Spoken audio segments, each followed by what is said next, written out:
You're listening to Ideal Practice, episode number 177. Well, as this episode goes live, it's the night before Christmas Eve, a time when so many of us around the world take a moment to pause, to reflect, perhaps celebrate a blessing or two, no matter what tradition you celebrate in your household, if any. But it's that time of year, and I thought I would honor this moment with something new by thinking about what I've learned from my clients this year.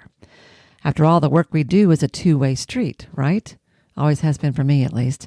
So in honor of the incredible courage and tenacity and sheer badass awesomeness that I see in my people all year long, I just wanted to take a moment and share with you a little taste of what I've learned from them. And stick around to the end if you can, because I've got a little journal prompt that I think will help you honor what your clients or colleagues have taught you this year too. So, stay tuned.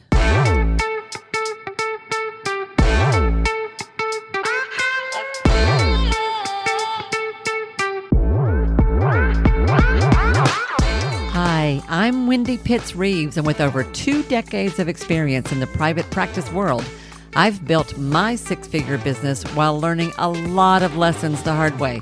This is the first podcast that shows you how to apply the principles of energy, alignment, and strategy to build a practice that is profit-centered, but people-forward. This is the Ideal Practice Podcast. Hey guys, welcome back to another episode of the Ideal Practice Podcast. This is Wendy Pitts Reeves, your host.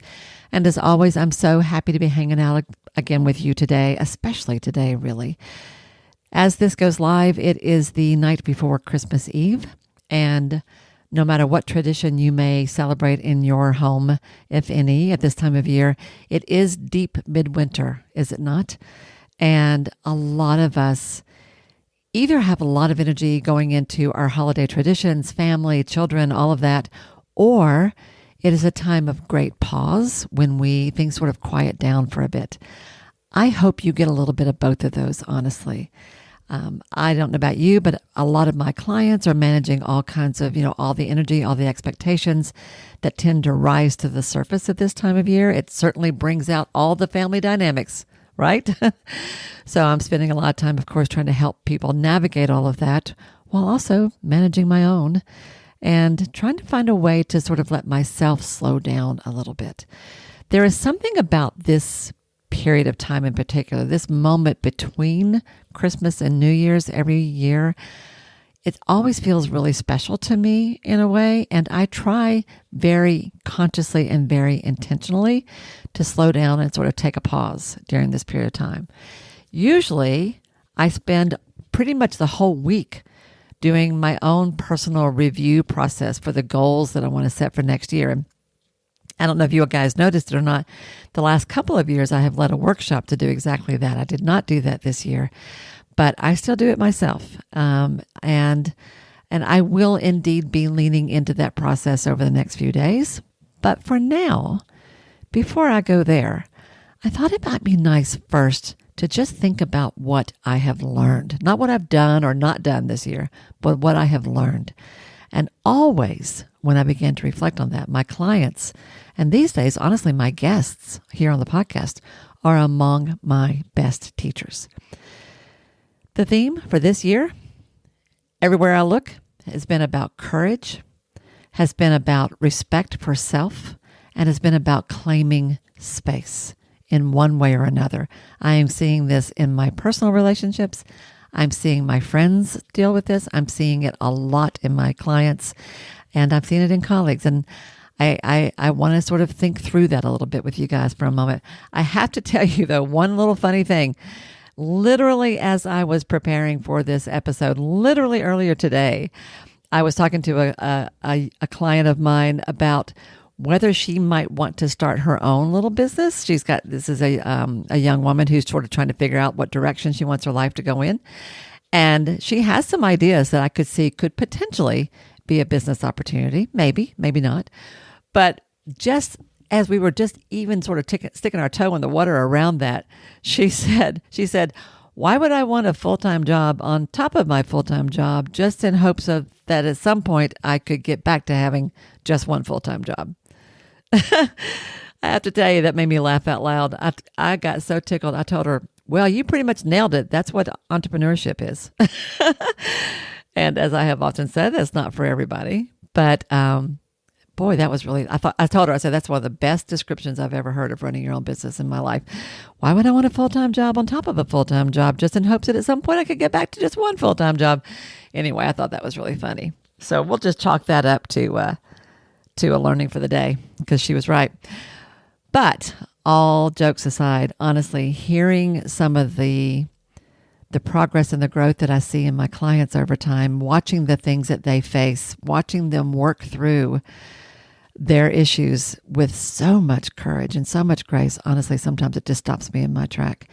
And it always, always reminds me of how much I love the work that I do, and often how I am often growing along right with them. So here's the thing. Y'all know I have kind of two sides of my entrepreneurial life, right? I still have a private practice. It's small these days, but I do still see a handful of delightful, wonderful human beings in my private counseling practice. And I do some coaching work around private practice ownership. And of course, I have the podcast. But I work with very similar people in all of those different arenas.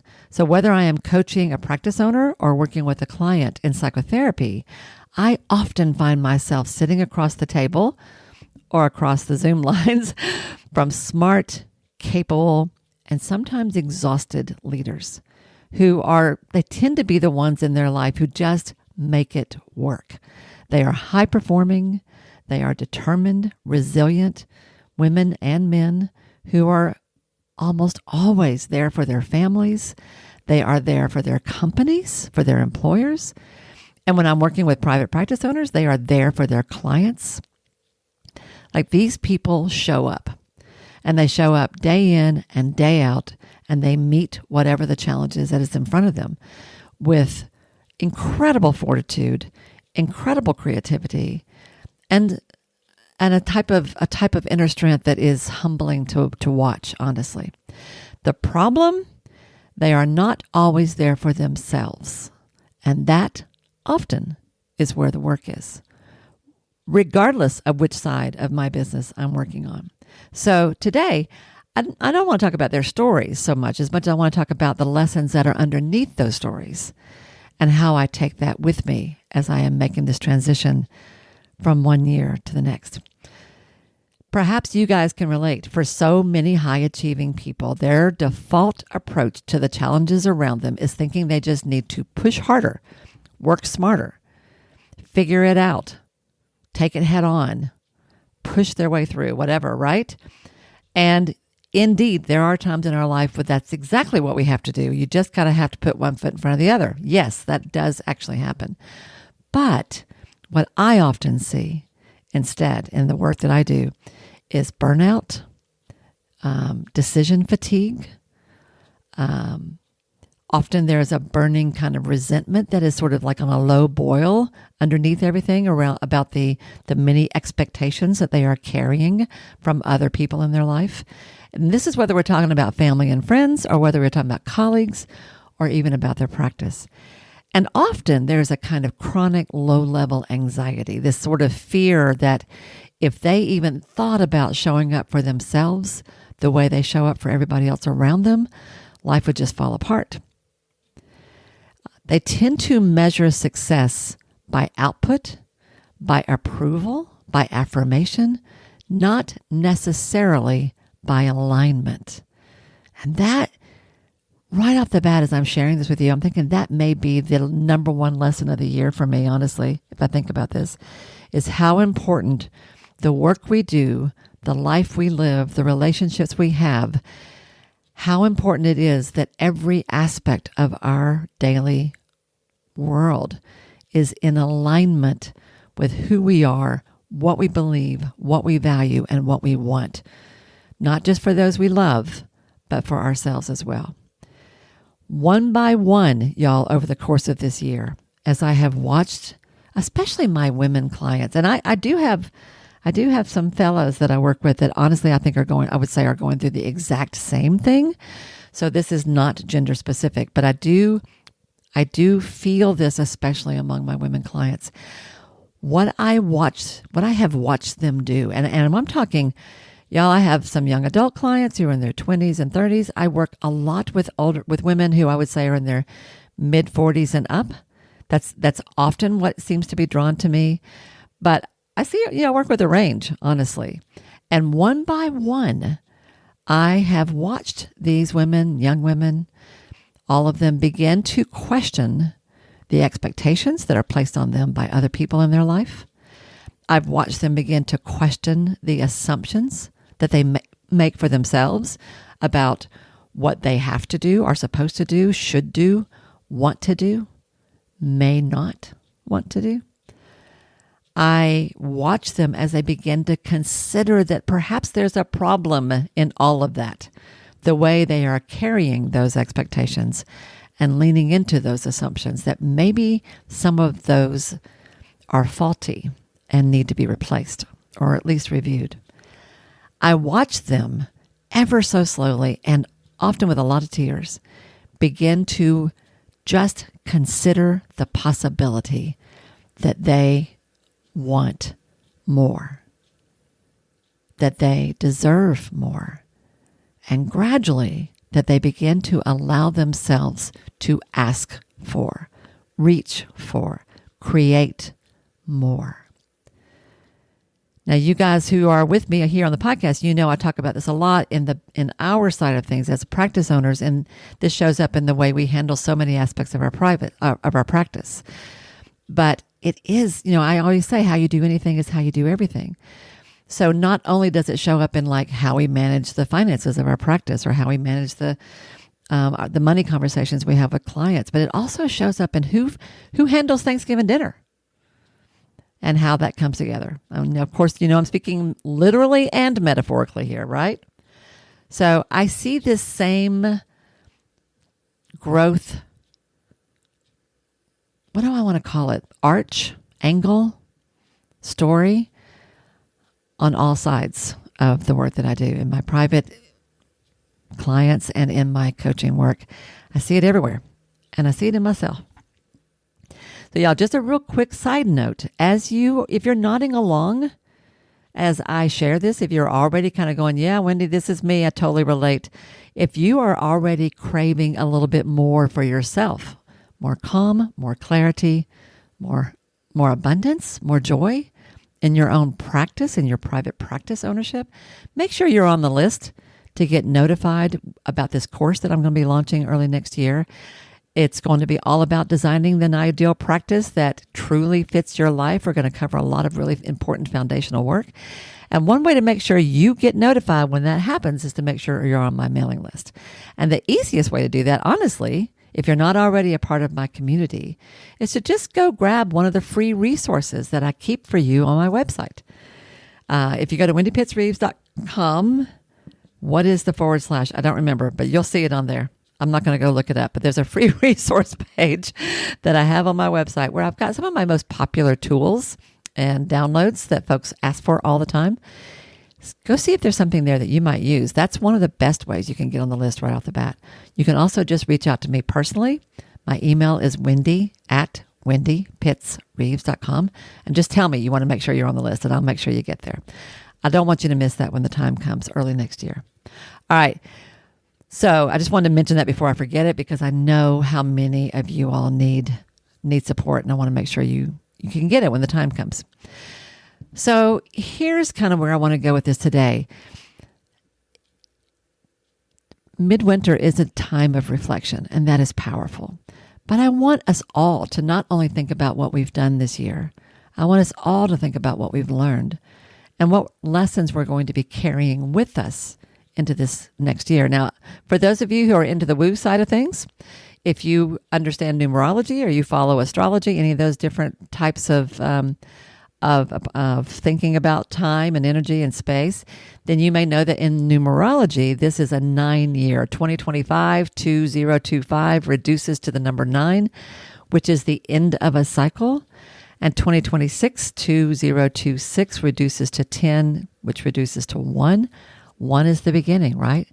And I don't care if you follow any of the teachers out there who address issues like this, then you're hearing a lot of this everywhere, that this year is kind of coming to a culmination. It's the end of a cycle for many of us where we have been working on something for a long time, and now it is time to let go of the things that no longer serve us and carry forward into the new year the things that are there for us now, the things that we want to call to us now. And no matter what your point of view is, I tell you, I'm feeling that. I'm feeling that in pretty much every aspect of my life right now. And I'm seeing it in my clients. And so what a perfect way to sort of process this of what are we leaving behind and what are we carrying with us? Then to think about some of the lessons that you've learned from your clients. So I literally sat down and I was just thinking about different conversations I've had with people this year in my counseling work. I was thinking about what I have learned from my guests here on the podcast. And I was thinking about what I have observed with some of my coaching clients. And y'all, I could take way too long if I told you all that is out there to learn from. So I just picked 3 that I want to highlight. I thought I would just share just 3. And I'm going to start with a very simple, tangible one. And this one also makes me laugh.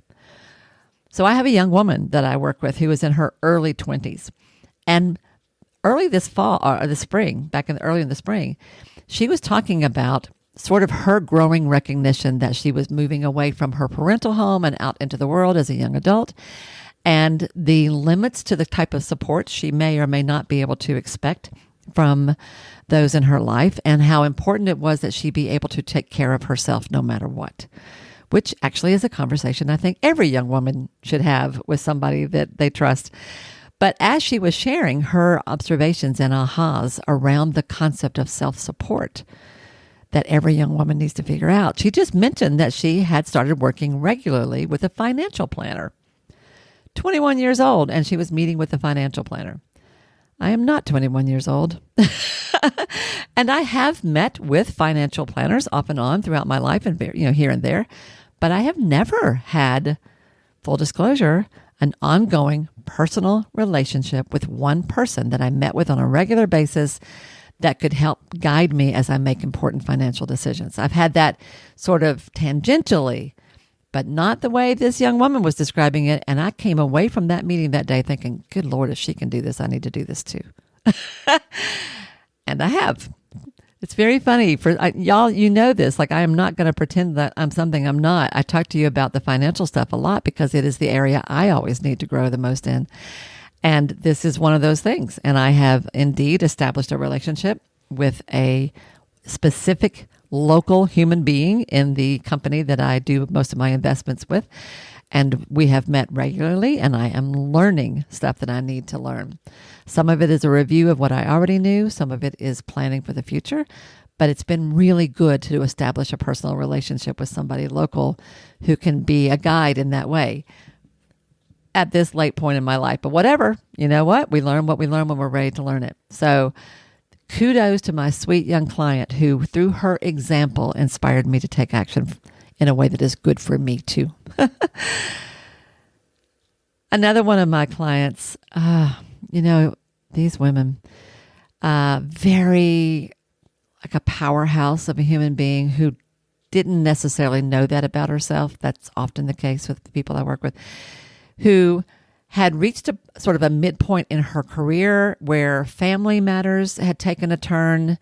Her life had taken sort of a sharp turn, and she was no longer invested in the corporate world like she used to be. And she thought she was ready to kind of ride off into the sunset and just do some fun things with family at a pretty early age, honestly. But in our work together, she began to realize that she still had not only more to give, but she still had energy for bigger things and was nowhere near done with career or with her own personal or professional growth. And she had begun to explore ideas for kind of like a second chapter in her professional life. And as we began to explore that, I never saw this coming, but what ended up arising out of multiple discussions around multiple product. I mean, we were talking about her going back to graduate school. We were talking about various businesses she might want to start, all kinds of things. What emerged was she recognized a problem, a need in her city where she lived. She recognized a need in her city that she had a particular skill set that she felt like she could use to address that need. And she ended up starting totally, like she did not see this coming either, but it was so crystal clear once it popped into her awareness. She ended up starting a nonprofit that was specifically designed to address a pretty big need that her city government was facing.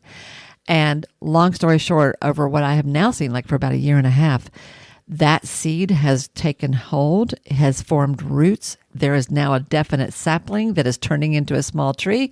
She now has become a force for good in her city. She now has established relationships with people at every possible sector in that city who could influence and support the work that she is doing.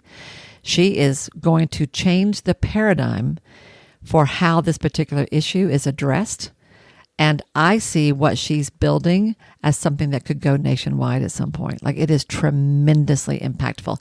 I can't be more specific with that without giving away something that I have not asked for permission to share, although I don't think she would mind, but I want to be respectful. I just want to say that when I saw this woman sort of wake up one day and go, I have energy and ideas and drive, and I want to do something bigger with my life, and give herself permission to just sort of ask, what is that? What does that look like? And literally to just sort of hold that question while we began to play. And as she played with various ideas, this dropped into her lap in a sort of a lightning bolt. Talk about a download. Talk about a spiritual download. And it is clear that it was exactly the right thing to do. Watching her do that, it was such an honor, first of all, to be a part of that process, because I do think our work together sort of enabled that to come. But what it has done, first of all, is it has reminded me of the sheer unadulterated joy, pleasure, and pride I feel when I get to see that kind of growth, because I will tell you there was a lot of personal stuff behind the scenes that she had to work through to get here. Like, this was the culmination of probably 2 years of intense personal work.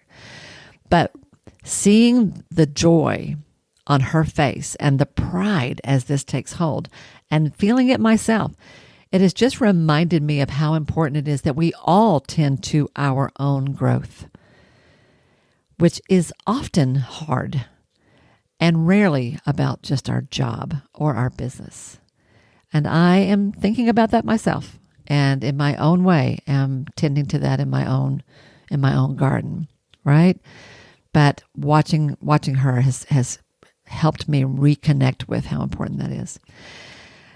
And then I have to share with you another one of my clients who, in many ways, when this particular person walked in the door a few years ago to do some personal work with me, I enjoyed the work so much that she ended up becoming sort of a model of the type of practice I want to have at this stage in my career. And I have quite intentionally revamped my private practice specifically to address some of this sort of same kind of dynamic and scenario. But again, another powerful human being who did not necessarily know that about herself. What I have, as I've watched this woman work through so many things in her personal and professional life that are all of them are about coming back into alignment with who she is and what's important to her. Like, that tends to be the theme on all of these every single time, honestly. That really is the theme for the year, and in many ways the theme for my work. But what I have watched her do is I have watched her learn how to tolerate disappointing other people. I've watched her learn how to understand when she is angry and why, or when she feels resentful and why, or when she feels anxious and why. Like, understanding the harder emotions and where they're coming from, and not just swinging back and forth between guilt and self-righteousness, but learning to dive deep into where is this coming from and what is this trying to tell me? What are these feelings trying to tell me? As I have watched her do that, I've seen her step more and more into owning her own value, into recognizing her strengths, into understanding her patterns, where they work for her and where they might work against her, and more sort of chipping away at and letting go all the things that have gotten in the way and getting crystal clear about who she is and what she brings to the table, who she is, what she deserves, who she is and what she wants from those she loves, from those she works with, from how she lives her life. And it has been such a delight to watch that. And the where we are now in that particular story is I've watched her go through several iterations of self in her career. And this year, she was invited to apply for and indeed received a promotion to a global position in her global company. And something that I don't think she had any idea was even a possibility for her when we first met a few years ago. In fact, she reminds me, I did not remember this, but she has reminded me that the first time we ever met, I asked her about her vision for her future and told her that I thought she was meant for bigger things. I do not remember saying that, although it does indeed sound like exactly the kind of thing I would say. And sure enough, here we are. Watching her has reminded me about how important it is in my own life, in my own relationships, to ask for what I want and need, to not undercut my own value, but mostly to ask for what I want and need, which is not something that strong women like us do very well. Yeah, it's not, but it is a constant reminder that we need to remember to learn that. And so all of these folks, and I had others, guys. I had lots of other examples. I was thinking about Gary Katz here on the podcast and the whole conversation I had with him about connection and how powerful that was. And I've thought about some of the just practical things I've learned, like talking to Aaron Price about your Psych Today profile. Like there's been lots of stuff like that as well. But these bigger issues where I am watching my people gather their personal courage to face their own demons, to trim away the things that no longer serve them, and to step more fully into a life that is in alignment with who they are and what they want. That is inspiring to me, and a reminder of how important it is that we all do exactly that. So that's what I want to share with you today. I want to invite you. I told you I would have a little journal prompt for you, a little exercise for you. Here's what I want to invite you to do. Go look at your calendar. Look at your appointment calendar or your client roster and think back over the conversations you've been having with some of your clients this year. And take a moment and see if you can't identify 3 to 5 key takeaways that you have gained from them. See if you have, think about the times that you've been sitting with a client and in your head, you're saying something to them that in your mind you're thinking, are you hearing yourself here? Because girl, you need to be doing that too. Or think about a time that you've had a conversation with them when in your mind you're going, and you hear them say something where you're going, oh yeah, I need to do that too. See if you can identify 3 to 5 of those that are your takeaways from your work this year, because it's a two-way street. And think about how those lessons, those ahas, those awarenesses apply to your personal life or your work life. And here's a bonus. If you really want to earn some extra credit, think about one thing you're going to do different in 2026 because of it. What's one thing you're going to do different in 2026 directly because of what you have learned from your clients this year? That's how you turn insight into implementation. That's how you turn implementation into integration with who you are. I think you'll be surprised at how much clarity that exercise brings for you. Thinking about my conversations this year with all these amazing people and so many more, I am so grateful for the courage that they all have. I am so honored by the work that they do, showing up again and again and again as their full-hearted, often hurting, messy selves. And I am so grateful for the wisdom that I gain from each of them, because they remind me daily that life and leadership isn't about perfection. It is about being present for yourself as much as you are for others. Because indeed, one of those supports the other, right? You can't be there for anybody else if you're not there for yourself. And that lesson, am I carrying that with me? Yes, I am. Trust me, I am. And perhaps now I'll share that with you and you can do the same. That's what I got for you guys today. Thank you so much for listening, my friends. Thank you for being a part of the Ideal Practice community.